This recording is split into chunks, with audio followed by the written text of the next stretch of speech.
سلام دحن دوعلكم زينات سبورت تلفزيون تግራይ زساعت حزلكم قريبه سناي مكتال اب تግራይ كياداب زلو شامبيونا بشكلتا ايثيوبيا ساتف زلو غياش تقدادمتي لمدي كقسمو كم زحجزم غليصوم صغاب زفرو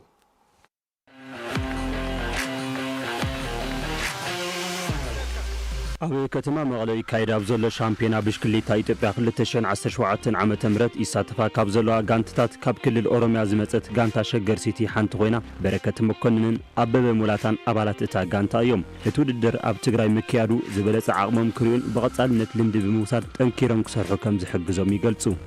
እኛ ያው እዚህ በመሆኑ በጣም ደስተኛ ነን ምክንያቱም እቲ ውድድር ኣብዚ በመኻኑ ንሕና ሕጉሳት ኢና ምክንያቱ ልምዲ ንውሳድ ዝሕግዘና ስለዝኾነ ዝወሰድናዮ ልምዲ ናብ ተግባር በመቕያር ንቐጻሊ ዝበለጽና ኮይና ክንቀርብ ኢና ሻለ ሆነን ለመገኘት እኛ ዝግጅት እናደርጋለን እዚህ በመሆኑ በርግጥ ለሰራ ሰው ውጤት ያለበት ቦታ ነው ኣብዚ መኪያዱ እቲ ቦታ ስለዘይ ለመድናዮ ፈታን ኮይንናዮ ብዙ አፈላላይ ስለዘይ ብልና ግን ሰሪሕና ጽቦ ውጤት ክነምጽና አንሰለን ብንሰራ ግን እናመጣዋለን ነጥቡ ማለት ሰዓቱ ኣብዙ ውድድር እንትሳተፍ ንፈለማ ግዚኡ ምኻኑ ዝገለጸ ንጋንታ ቶቶ ድሬ ዝወዳደር ሓየሎም ታደሰ ኣብ ትግራይ ብሉጽ ምንቅስቓስን ዓብዪ ልምድን ጠንካራ ጋንትታት ብሽክሌታ ሰብ ልምድን ተወዳደርትን በምህላው ካብዚ ልምዲ ብምውሳድ ንቐጻሊ ዝሕሸ ውጽኢት ምምዝጋብ ቀንዲ ሸትኡ ምኻኑ ይገልጽ ውድድር ሓሪፍ ኣብ ኢትዮጵያ ኣብ መቐለ ምዃኑ ደስ በሃሊ ማለትም ንኹሉ ተጻዋታይ ደስ በሃሊ ሓሪፍ በአንተ ጽበኸው ተሞችን ደስ በሃሊ ያው مسرع عبيت تصوات متصواتنا دس يلناي كان ماونتين حين بدياو ناو ያው حارف ውጤት ክነምጽ ለና ዓመታ ብደም ሰሪሕና حارف ውጤት ክንረክብ ነው እንደ ዓመታ ተሪና ተኾነ ኣብ ትግራይ ምድላው ንተሳተፍቲ ጋንታታትን ክልላትን ጠንኪረን ክሰርሓን ነቲ ስፖርት ትኩረት ብምሃብ መናእሰይ ናብ ተዓውደ ስፖርት ንክኣትዉ ዝሕግዝ እዩ ዝበለ ድማ ኣሰልጣኒ ጋንታ ቶቶ ድሬ ምስግና ገብርዬ እዩ ጽቡቕ ዕድል ነቲ ብሽክሌታ ዝፈጥር እዩ ኣብዚ ምክያዱ ብዙሕ ነገራት ኣለዎ ጥቕሚ ስለዚህ ያው ሓደ ክልል ክግበር ከሎ ኢኮኖሚ ጥራሕ ኢኮኖሚ ክልካዕ ዘሎ ኢኮኖሚ ጥራሕ ዝልካዕ ሰብተሊ ገይጋይ ግን በቲ መንእሰይ በቲ ሕብረተሰብ ዝርኢ ንዖም ርኢ ዝለዓል ብዙሕ ነገር መንእሰይ ስለትረክብ ብዙሕ ቆልዑት ስለሪኦም ብሽክሌታ ለከ ከምዚ ኢሎም ዝለዓል ቆልዑት ስለዝርከቡ ብጣዕሚ ጽቡቕ እዩ ሓደ ክልል ከምዚታት ዓይነት ክወስድ ከሎ ትክክለኛ እዩ ዝብል እምነት እዩ ዘለኒ እቲ ሻምፒዮና ዕለተ ቀዳም ብኤሊት ደቂ ኣንስትዮን ብጁኒየር ደቂ ተባዕትዮን ዕለተ ሰንበት ድማ ብጁኒየር ደቂ ኣንስትዮን ኤሊት ደቂ ተባዕትዮን ውድድር ብምግባር መፈጸምታ ክረክብ እዩ ፕሪሚየር ሊግ ኢትዮጵያ ዓመተ ውድድር 2017 ጋንታ ትግራይ ኣመና ዝተፈተናሉ ዓመተ ውድድር ይነሩ ያሬድ ገብረ እግዚአብሔር እቲ ዝዓበየ ሊግ ዝሃገር ፕሪሚየር ሊግ ኢትዮጵያ ዓመታዊ 16 ጋንታት ብምሓዝ ዝካየድ ሊግ ኮይኑ ክዛዘም ከሎ ድማ ሰለስተ ታሕቶት ናብ ላዕለዋይ ሊግ ይወርዳ ብተመሳሳሊ ካብ ላዕለዋይ ሊግ እውን ዝበለጻ ሰለስተ ይድይባሞ ግጥማቱ ይቕጽል ናይ ሎሚ ዓመት ውድድራት ግን ብሰንኪ ኩናት ካብ ውድድራት ርሒቐን ዝነበራ ጋንታታት ኩዕሶ እግሪ ትግራይ ተመሊሰን ክሳተፋ ድሕሪ ምውሳኑ ቁጽረን ናብ 19 በፂሑ ጅማሮ እቲ ሊግ ኮነ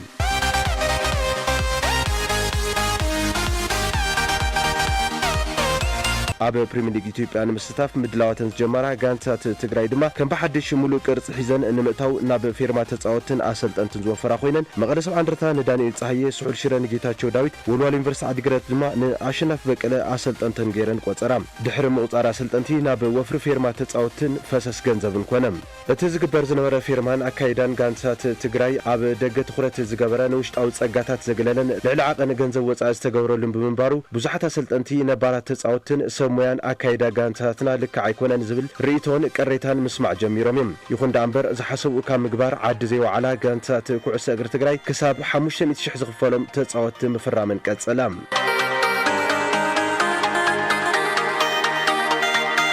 ድሕሪ ጅማሮ ሊግ ወልቂጤ ከተማ ብምስንባታ ቁጽሪ ጋንታት ፕሪሚየር ሊግ ናብ 18 ወሪዱ ምትዕርራይ መርሃ ግብርን ጸወታን ተገይሩሉ ተጀመረሞ ወልዋሎ ዩኒቨርሲቲ ዓዲግራት ተኸታታሊ ስዕረት ክሳብ ቀዳማይ ዙር ቀጸለም በዝውን ምስንባታ አሰልጣኒ ኣሸናፍ በቀለ ሰዓበም ስሑል ሽረ ኣብ ፈላሞት ግጥማት ሊግ ተስፋ ወሃብ ምንቅስቓስ ኣርያ እኳ ተነበረ ማዕረ ውጽኢት ዝበዝሖም ምድርባይ ነጥብታት ስለዝረኣየት ኣብቲ ዝነበረቶ ኣይቀጸለትን መቐለ ሰብዓ እንደርታ ድማ ኣብ ጥቃ ያሬድ ብርሃን ተደጊፋ ሓደ ግዜ ዓወት ሓደ ግዜ ነጥብ ምድርባይ እናበለት እቲ ሊግ ተፋረቐም ድሕሪ ካልኣይ ዙር ብኣሰልጣኒ ጸጋይ ኪዳነ ማርያም ተመሪሓ ውድድራታት ጀመረት ወልዋሎ ብዙሕ ዘርኣየቶ ለውጢ ብዘይ ምንባሩ ምውራዳ ርጉጽ እናኾነ መጸም ስሑል ሽረ እውን ብተመሳሳሊ ዘርኣየቶ ድኹም ምንቅስቓስ ኣብ ሓደጋ ኣተወት ወልዋሎ ዩኒቨርሲቲ ዓዲግራት ንኻልኣይ ግዜ ኣሰልጣኒ ኣሰናቢታ ብምክትል ዝነበረ ኣታኸልቲ በረኸ ክትምራሕ ድሕሪ ምውሳና ነዊሕ ኣይጸንሐትን ካብ ፕሪምየር ሊግ ኢትዮጵያ ምውራዳ ርጉጽ ኮነም ይኹን ዳ እምበር ኣብ መወዳእታ በቶም ተጋሩ ተጻወቲ ዘርኣየቶ ሓቦን ጽቡቕ ምንቅስቓስን ንርእቶ እቶም ንማልያ ዝጻወቱ ተጋሩ ሓዙ ዝብሉ ዝነበሩ ሰሞያ ዝድግፍ ተርእዮ ነይሩ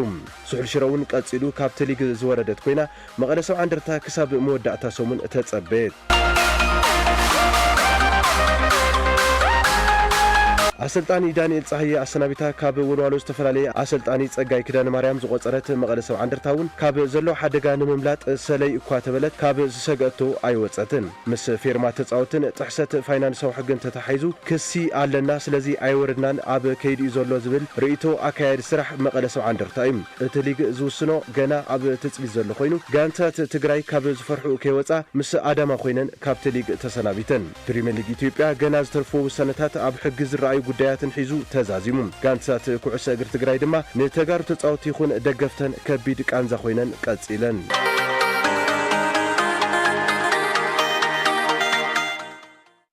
ዜናታት ስፖርት ኣብ ዝፈጺምና ለና ሰላም